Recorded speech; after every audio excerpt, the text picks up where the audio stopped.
దేశవ్యాప్తంగా పోటీ పరీక్షల నిర్వహణలో పారదర్శకత పెంపు, అక్రమాలకు అడ్డుకట్ట వేసే దిశగా కేంద్ర ప్రభుత్వం కీలక నిర్ణయాలు తీసుకుంది. పరీక్షల వ్యవస్థలో సమగ్ర సంస్కరణలు తీసుకురావడానికి నందన్ నిలేకని నాయకత్వంలో హై పవర్డ్ టాస్క్ ఫోర్స్ను ఏర్పాటు చేసింది. సాంకేతిక పరిజ్ఞానాన్ని విస్తృతంగా వినియోగిస్తూ పరీక్షల నిర్వహణను మరింత పారదర్శకంగా, విశ్వసనీయంగా మార్చేందుకు చర్యలు చేపడుతున్నట్లుగా కేంద్రం తెలిపింది.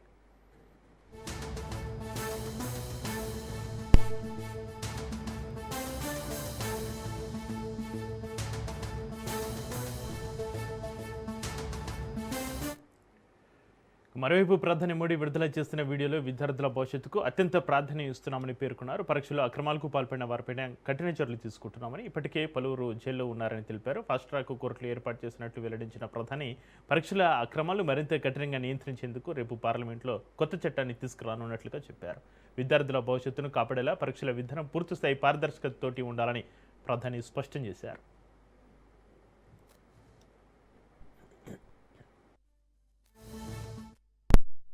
भविष्य के लिए भारत सरकार लगातार अनेकविध कदम उठा रही है। जिन लोगों ने विद्यार्थियों के भविष्य के साथ खिलवाड़ किया वे जेलों में सड़ रहे हैं।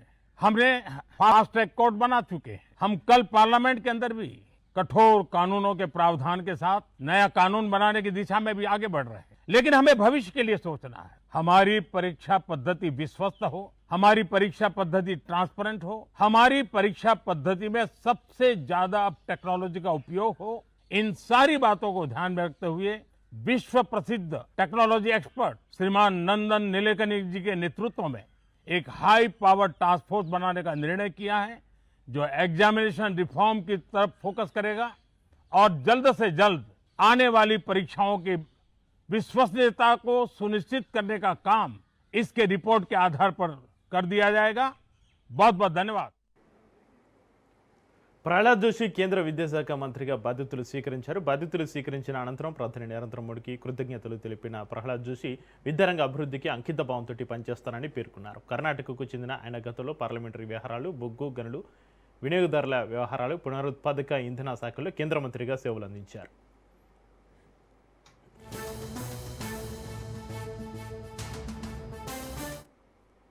माननीय प्रधानमंत्री जी ने पूरा विश्वास रख के मुझे ये जिम्मेदारी सौंपा है। मैं कल कर्नाटक में था, रात को इधर पहुंच के मैं आज सुबह इधर आके चार्ज लिया हूँ, कार्यभार संभाला हूँ। पूरा डिटेल्स जो भी इधर अभी हमको देखना है, निर्णय लेना है, सब के बारे में इंफॉर्मेशन लेने का और पूरा मिनिस्ट्री समझने का कोशिश मैंने किया हूँ।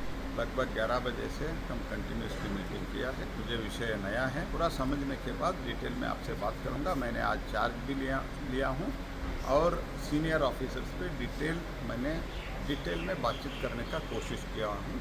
ये बहुत बड़ी डिपार्टमेंट है, इसलिए पूरा समझ के मैं आपके साथ बात करूँगा।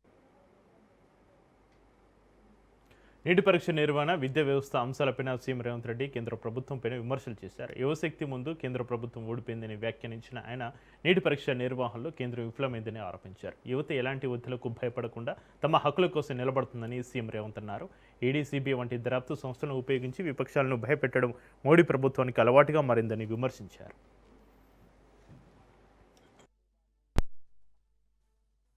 नरेंद्र मोदी जी ने हार मान लिए।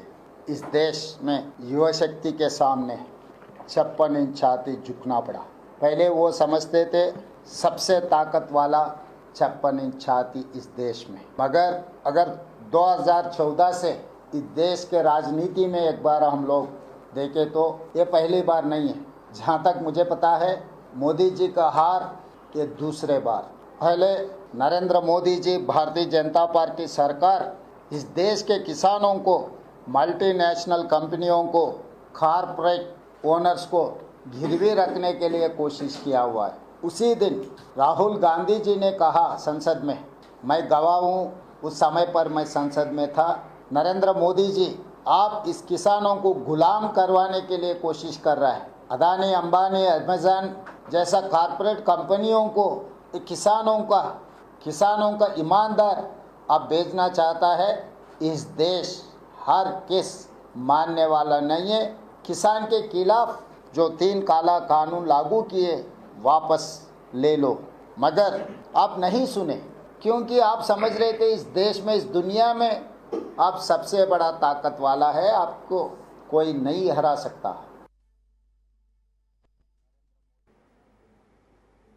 పార్టీ ముఖ్య నేతలు ప్రజాప్రతినిధులతోటి సీఎం చంద్రబాబు నాయుడు టెలికాన్ఫరెన్స్ నిర్వహించారు. పార్టీ శ్రేణులకు కీలక సూచనలు చేశారు. వైసీపీ నేతలతోటి వేదిక పంచుకోవద్దని స్పష్టం చేశారు. అంబటి రాంబాబుతోటి బొండ ఉమ వేదిక పంచుకున్న అంశంపైన సీఎం సీరియస్ అయ్యారు. కులాలు మతాల పేరుతోటి విద్వేషాలు రెచ్చగొట్టడమే వైసీపీ విధానమని ఆరోపించిన చంద్రబాబు ఆ పార్టీ తీరుపైన ప్రజలు అవగాహన కల్పించాలని నేతలకు సూచించారు. గత ప్రభుత్వ విధానాలు తప్పిదాలను ప్రజలకు వివరించాలని పిలుపునిచ్చారు.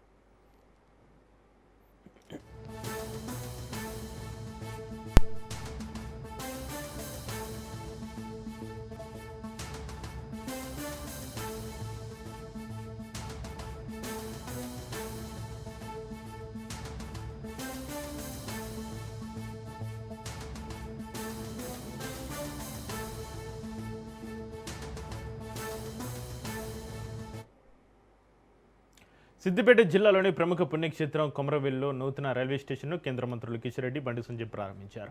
ఈ కార్యక్రమంలో మాజీ గవర్నర్ దత్తాత్రేయ, ఎంపీలు లక్ష్మణ్, రఘునందన్ రావు, చామల కిరణ్ కుమార్ రెడ్డి, ఎమ్మెల్యే పల్లా రాజేశ్వర రెడ్డి, ఎమ్మెల్సీ అంజిరెడ్డి పాల్గొన్నారు. కొమరవెల్లి పుణ్యక్షేత్రంలో రైల్వే స్టేషన్ను ప్రారంభించడం చారిత్రాత్మక ఘట్టమన్నారు. హైదరాబాద్తో పాటుగా ఇతర ప్రాంతాల నుంచి మల్లన్న దర్శనానికి వచ్చే భక్తులకు ఈ స్టేషన్ ద్వారా ప్రయాణం సౌకర్యవంతంగా మారుతుందని చెప్పారు. హైదరాబాద్ నుంచి ఆర్టీసీ బస్సులు, ప్రైవేటు వాహనాలు వచ్చే వారికి ఒక్కొక్కరికి సుమారు 100 నుంచి 200, కరీంనగర్ నుంచి అయితే 100 నుంచి 150 వరకు ఖర్చు తప్పదు. ఇక రైలు ప్రయాణం అయితే సగం ఖర్చు భారం తగ్గుతుందని పలువురు ఆనందం వ్యక్తం చేస్తున్నారు.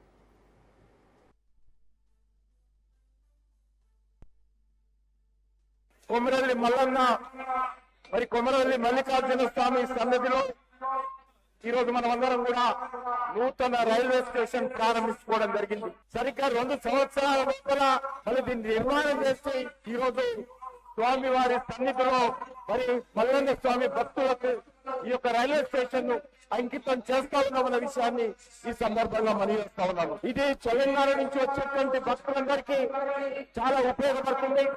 హైదరాబాద్ నుంచి రావాలంటే ట్రాఫిక్ ఎక్కువ ఉంటుంది. మధ్యతరగతి కుటుంబాలు, పేద కుటుంబాలు, ముఖ్యంగా కులదైవంగా భావించేటువంటి యాదవ్ కుటుంబాలు, కుల కుటుంబాలు ఎవరైతే ఉన్నారో వాళ్ళు కారు తీసుకొని రావాలంటే మినిమం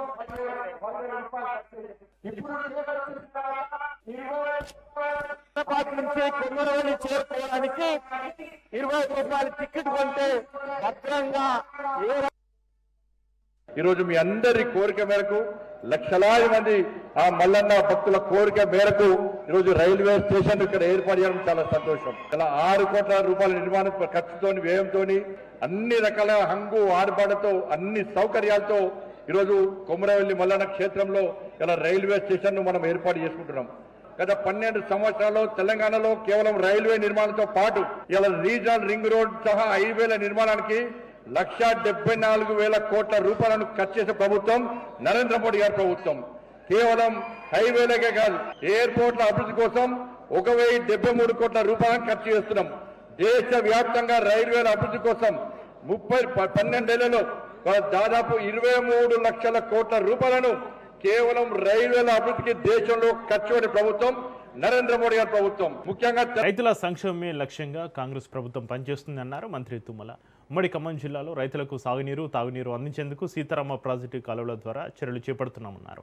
ప్రస్తుత పరిస్థితుల్లో జిల్లాలో 3 లక్షల ఎకరాల పంటలకు సాగునీరు అందించే లక్ష్యంతో ముందుకు వెళ్తున్నట్లుగా తెలిపారు. ఎల్నినో ప్రభావంతో రాష్ట్రంలో వర్షాభావ పరిస్థితులు ఏర్పడే అవకాశం ఉందని, రైతులు పరిస్థితులకు అనుగుణంగా ఆర్తడి పంటలు సాగు చేసుకోవాలని సూచించారు మంత్రి తుమ్మల. ఈ సంవత్సరం కురిస్తే నిన్న గుజరాత్ లో, జమ్మూ కాశ్మీర్ లో కురిసినట్టు కురుస్తుంది, లేకపోతే అసలు కురవదు. అయితే మన రాష్ట్రానికి కురిసే అవకాశాలు తక్కువ కనపడుతున్నాయి నిపుణుల యొక్క ఆలోచన ప్రకారంగా. ప్రపంచ నిపుణులు అదే చెప్తున్నారు. వాతావరణ నిపుణులందరూ కూడా, ఐఎండీ కూడా ఒక ఆగస్టు మొదటి వారంలో ఏమైనా జల్లులు పడితే మెట్ట పంటల కన్నా ఉపయోగం జరుగుద్ది, వరికి చాలా కష్టాలు వస్తాయి. అయినా సరే ఈ జిల్లాలో ఇప్పటికే 2 లక్షల ఎకరాలకి మీరు వేసుకున్నటువంటి పంటలు ఏ రకంగా కాపాడాలి, మంచినీళ్ళు ఏ రకంగా ఇవ్వాలి, మళ్ళీ ఈ రోజు దాకా వర్షం పడకపోతే మనం ఏ రకంగా. తెలంగాణ నీటి హక్కుల పరిరక్షణ కోసం బీఆర్ఎస్ సమరభేరి మోగిస్తుంది. కృష్ణా, భీమా నదులపైన కర్ణాటక ప్రభుత్వం నిర్మిస్తున్న ప్రాజెక్టులు, రిజర్వాయర్లపైన వాస్తవ పరిస్థితులను తెలుసుకునేందుకు బీఆర్ఎస్ నేతల బృందం కర్ణాటకకు వెళ్లింది. ఈ ప్రాజెక్టుల నిర్మాణం వల్ల తెలంగాణతో పాటుగా దిగువ రాష్ట్రాలకు రావాల్సిన నదీ జలాలు తగ్గే ప్రమాదం ఉందని బీఆర్ఎస్ నేతలు ఆరోపిస్తున్నారు.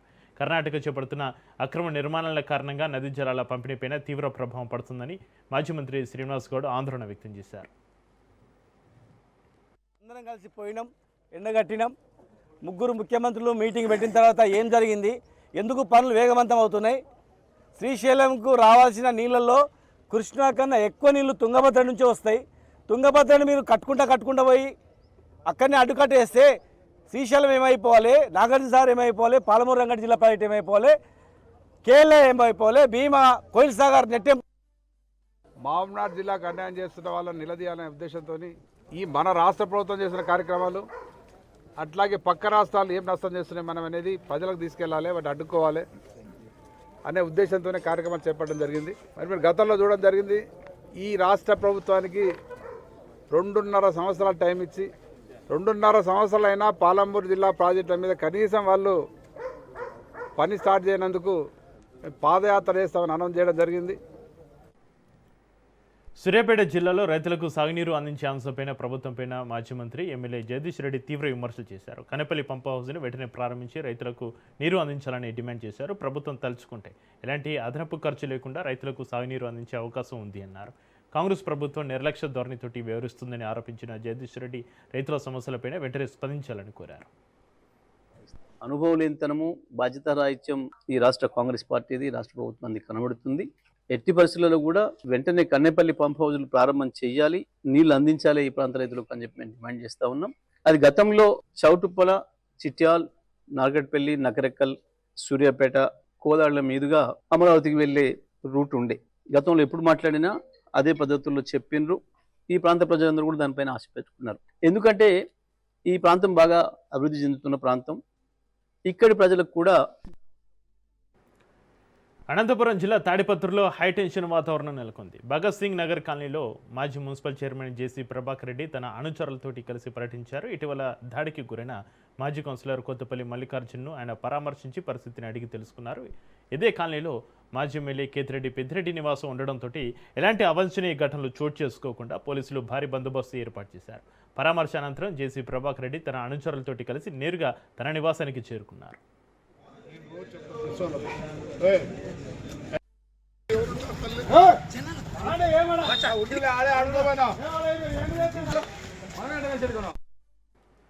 ఆంధ్రప్రదేశ్లో డిఎస్సీ నియామకాలపైన రాజకీయ విమర్శలు మరింత వేడెక్కాయి. డిఎస్సీలో అవకతవకలు జరిగిన ఆరోపించిన శాసనమండలి విపక్ష నేత బొత్స సత్యనారాయణ విద్యాశాఖ మంత్రి నారా లోకేష్ రాజీనామా చేయాలని డిమాండ్ చేశారు. నిరుద్యోగులతోటి కూటమి ప్రభుత్వం ఆటలాడుతుందని, జీవోలను ఇష్టానుసారంగా మార్చిందని విమర్శించారు. అలాగే 10,000 కోట్ల రూపాయల ఫీజు రియంబర్స్మెంట్ బకాయిలను వెంటనే విడుదల చేయాలని డిమాండ్ చేశారు. స్పోర్ట్స్ కోట నియామకాలలో కూడా అక్రమాలు జరిగాయని ఆరోపించిన బొత్స విద్యార్థులు, నిరుద్యోగులకు ఇచ్చిన హామీలు ప్రభుత్వం అమలు చేయాలని కోరారు. నిర్ణయించుకోండి. అంతవరకు మంత్రి రాజామా మంత్రి పక్కన నుంచి ఆ మంత్రి పక్కన ఉండండి. ఇలాగే చెప్పారు. అక్కడ కూడా కబుర్లు. అక్కడికి ఏమైంది? అంతేకాదు, వ్యవస్థ ఫస్ట్ పడిపోయిన పరిస్థితి తీసుకొచ్చారు. ఒక పక్క నిరుద్యోగులకు ఇచ్చిన నిరుద్యోగ లేదు, ఒక పక్క చదువుకోవడానికి ఫీజు రింబర్స్మెంట్ లేదు, ఒక పక్క వచ్చి ఉద్యోగ నియామకాలు చేసిన డిఎస్సి వచ్చి అవకతవకలు, అందులో అవినీతి రాజ్యమనింది. ఏంటి ఎంక్వైరీ అయింది? ఆస్వాదిస్తే third party enquiry, CBI enquiry ఎందుకు వేయట్లేదు? అది మా డిమాండ్. అమరావతిలో ఏపీ బీజేపీ అధ్యక్షుడు మాధవ్ సూపర్ ఎల్ నీనో ప్రభావంపైన ఆందోళన వ్యక్తం చేశారు. వాతావరణ మార్పులతోటి ఖరీఫ్ పంటలకు ముప్పు పొంచి ఉందని, దేశవ్యాప్తంగా ఆహార కొరత పరిస్థితులు వచ్చే అవకాశం ఉందని హెచ్చరించారు. తక్కువ నీటి లభ్యత నేపథ్యంలో రైతులు తక్కువ నీటితోటి పండించే పంటలపైన దృష్టి పెట్టాలని సూచించారు. వరి సాగును తగ్గించి ప్రత్యామ్నాయ పంటల వైపు వెళ్లాలని పిలుపునిచ్చారు. సూపర్ ఎల్ నీనో పైన త్వరలో అవగాహన కార్యక్రమాలు నిర్వహిస్తామని తెలిపారు. సమావేశం మనకు సంబంధించిన కార్యక్రమాలతో పాటు రాబో కాలంలో రాబోయే విపరీతమైన పరిస్థితి కూడా చర్చించడానికి ఒక వేదికగా పెట్టుకున్నాం. ఇవాళ సూపర్ ఎలినో మొత్తం ఒక అత్యంత ప్రమాదకరంగా మారబోతుంది అని ఒక భయం, ఒక ఆందోళన అందరిలో బయలుదేరింది. రైతాంగం అంతా ఇదేమిటి అని అర్థం కాకుండా కిట్టముట్టాడుతున్న సందర్భంలో భారతీయ కిసాన్ మోర్చా ఆధ్వర్యంలో ఇవాళ ఒక ప్రత్యేక తీర్మానం సూపర్ ఎలినో గురించి మనందరికీ అవగాహన కలిగించే ఒక కార్యక్రమం కూడా చేయడం.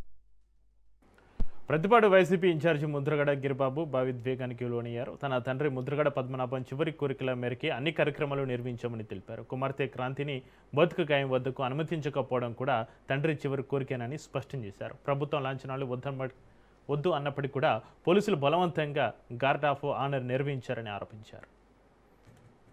ఆయన ఏదో విధంగా బ్రతికించాలని జగన్మోహన్ రెడ్డి గారు చేసిన ప్రయత్నం ఇంత అంత కాదండి.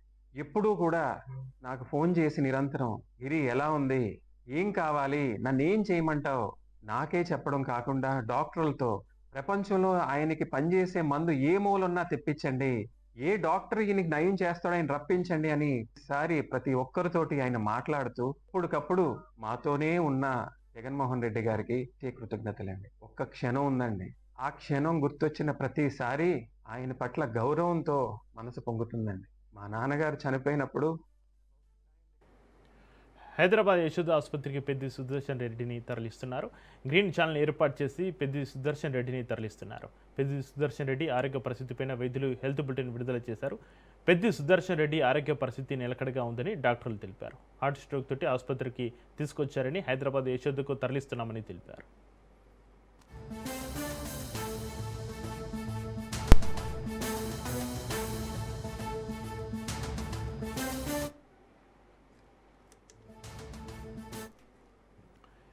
ఏపీలో మరోసారి కరోనా కలకలం రేపుతుంది. రాష్ట్రంలో క్రమేపీ కోవిడ్ పాజిటివ్ కేసుల సంఖ్య పెరుగుతుంది. నిన్న ఒక్కరోజే 10 కొత్త కరోనా కేసులు నమోదైనట్లుగా వైద్య శాఖ వెల్లడించింది. దీంతో రాష్ట్ర వ్యాప్తంగా మొత్తం కోవిడ్ కేసుల సంఖ్య 49కి చేరింది. కేసులు పెరుగుతున్న నేపథ్యంలో ప్రజలు అప్రమత్తంగా ఉండాలని అధికారులు సూచిస్తున్నారు. జ్వరం, దగ్గు, గొంతు నొప్పి వంటి లక్షణాలు కనిపిస్తే నిర్లక్ష్యం చేయకుండా వైద్యులను వెంటనే సంప్రదించాలని సూచనలు చేస్తున్నారు. కరోనా వ్యాప్తి నియంత్రణకు అవసరమైన జాగ్రత్తలు పాటించాలని ప్రజలకు విజ్ఞప్తి చేస్తున్నారు. సినీ నటుడి హిందూపురం ఎమ్మెల్యే నందమూరి బాలకృష్ణను సీఎం చంద్రబాబు నాయుడు పరామర్శించారు. హైదరాబాద్లోని ఏఐజీ ఆసుపత్రికి వెళ్లిన సీఎం సినిమా షూటింగ్ సందర్భంగా గాయపడ్డ బాలకృష్ణ ఆరోగ్య పరిస్థితిని అడిగి తెలుసుకున్నారు. ప్రస్తుతం ఏఐజీ ఆసుపత్రిలో చికిత్స పొందుతున్న బాలకృష్ణను కలిసి ధైర్యం చెప్పారు. అనంతరం వైద్యులను కలిసి చికిత్స వివరాలను తెలుసుకున్న చంద్రబాబు బాలకృష్ణ త్వరగా పూర్తిగా కోలుకోవాలని ఆకాంక్షించారు.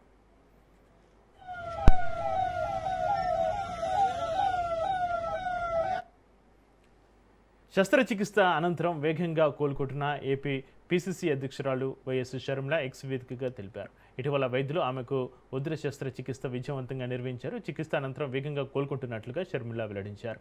ఈ క్లిష్ట సమయంలో తన ఆరోగ్యం గురించి ఆరా తీస్తూ త్వరగా కోలుకోవాలని కాంక్షించిన శ్రేయోభిలాషులు, మద్దతుదారులకు కృతజ్ఞతలు ఈ సందర్భంగా తెలియజేశారు. అందరి మద్దతు తనకు కొండంత అండగా నిలిచాయని షర్మిల తెలిపారు. వైఎస్ షర్మిల త్వరగా కోలుకోవాలని AP CM Chandrababu Naidu, deputy CM Pawan Kalyan, మంత్రి నారా లోకేష్ ఆకాంక్షించారు.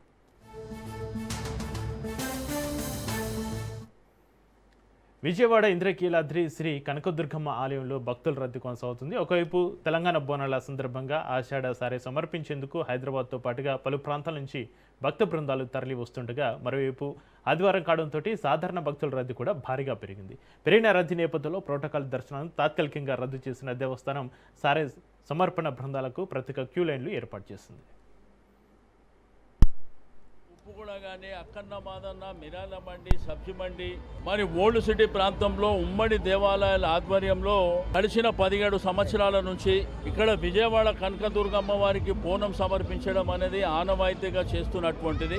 ప్రతిసారి అధ్యక్షులు వారి యొక్క నాయకత్వంలో ఈ కార్యక్రమాన్ని ఇక్కడ ఉన్నటువంటి కనకదుర్గమ్మ టెంపుల్ ఈఓ గారితోని, ఈ రాష్ట్ర మంత్రి గారితో మాట్లాడుకొని ఈ కార్యక్రమాన్ని అంగరంగ వైభవంగా చేపట్టడం, ప్రతిసారి ఒకళ్ళు చైర్మన్గా ఉండడం. లడఖ్లోని ద్రాస్ కార్గిల్ వార్ మెమోరియల్లో 27వ కార్గిల్ విజయ్ దివస్ సందర్భంగా ఘన నివాళి కార్యక్రమం జరిగింది. ఇక 1999 కార్గిల్ యుద్ధంలో దేశ రక్షణ కోసం ప్రాణత్యాగం చేసిన అమరవీరులను స్మరించుకుంటూ కేంద్ర రక్షణ మంత్రి రాజ్నాథ్ సింగ్ వీర జవాన్ల స్మారకాన్ని సందర్శించారు. అమరవీరుల స్మారక స్తూపం వద్ద పుష్పగుచ్చం ఉంచి దేశం కోసం ప్రాణాలు అర్పించిన సైనికులకు శ్రద్ధాంజలి ఘటించారు. -10 డిగ్రీల చెల్లును శత్రువులతోటి పోరాడి దేశ సార్వభౌమాధికారాన్ని కాపాడిన సైనికుల ధైర్యం, త్యాగాలను రక్షణ మంత్రి కొనియాడారు.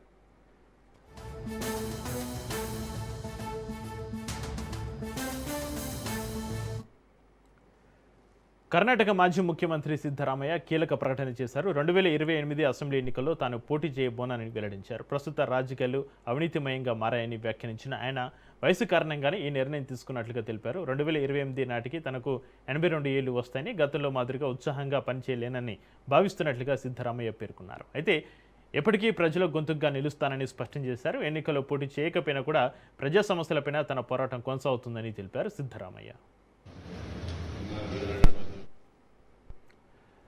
తమిళనాడు రాజధాని చెన్నైలో ఉధృత పరిస్థితులు నెలకొన్నాయి. నీటి పరీక్షను రద్దు చేయాలని డిమాండ్ చేస్తూ విద్యార్థి సంఘాలు ఆందోళనకు దిగాయి. ఈ క్రమంలో గవర్నర్ భవనం ముట్టడికి ప్రయత్నించగా పోలీసులు వారిని అడ్డుకున్నారు. నిరసనకారులు పోలీసుల మధ్య తోపులాట, వాగ్వాదం చోటు చేసుకుంది. పరిస్థితిని అదుపులోకి తీసుకున్న పోలీసులు పలువురు ఆందోళనకారులను అరెస్టు చేశారు. నీటి పరీక్ష అంశంపైన విద్యార్థి సంఘాలు తమ నిరసనలను కొనసాగిస్తున్నాయి.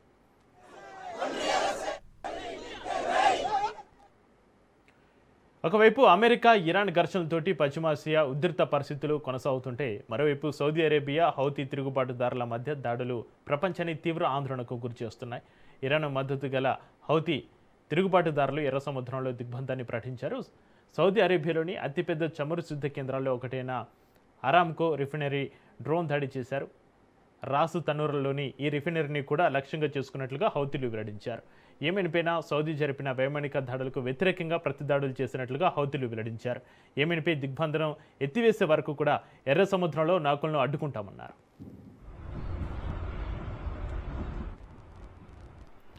స్పెయిన్, ఫ్రాన్స్ దేశాలను భారీ కార్చిచ్చు చుట్టుముట్టింది. తీవ్రమైన ఎండలు, బలమైన గాలుల కారణంగా మంటలు వేగంగా వ్యాపించాయి. దీనివల్ల రెండు దేశాల్లో సుమారు 2.5 లక్షల మందికి పైగా ప్రజలను సురక్షిత ప్రాంతాలకు తరలించారు.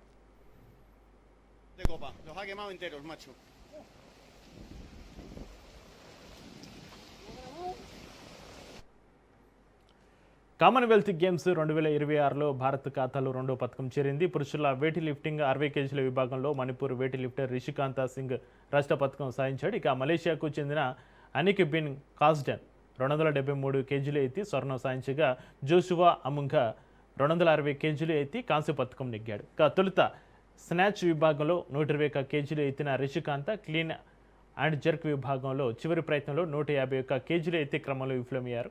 ఇక ఈ విభాగంలో 3 ప్రయత్నాల్లో భాగంగా మొదట 143 కేజీలు ఎత్తగా తర్వాతి 2 రౌండ్లలో విఫలమయ్యాడు.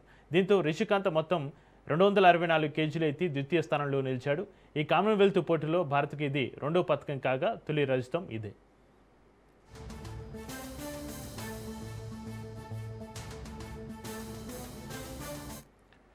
గ్లాస్గో వేదికగా జరుగుతున్న కామన్వెల్త్ గేమ్స్ 2026లో భారత్ బంగారు బోని కొట్టింది. మహిళల 48 కిలోల వెయిట్ లిఫ్టింగ్ విభాగంలోని స్టార్ లిఫ్టర్ మీరాబాయి చాను స్వర్ణ పథకాన్ని కైవసం చేసుకున్నారు. వరుసగా 3సారి కామన్వెల్త్ గేమ్స్లో గోల్డ్ మెడల్ సాధించి అరుదైన ఘనతను అందుకున్నారు. స్నాచ్ విభాగంలో 85 కేజీలు ఎత్తి గేమ్స్ రికార్డు నెలకొల్పిన చాను క్లీన్ అండ్ జర్క్లో 105 కేజీలు విజయవంతంగా లిఫ్ట్ చేశారు. మొత్తంగా 190 కేజీలతో మరో గేమ్స్ రికార్డును నమోదు చేస్తూ భారత్కు ఈ క్రీడల్లో తొలి స్వర్ణ పథకాన్ని అందజేశారు.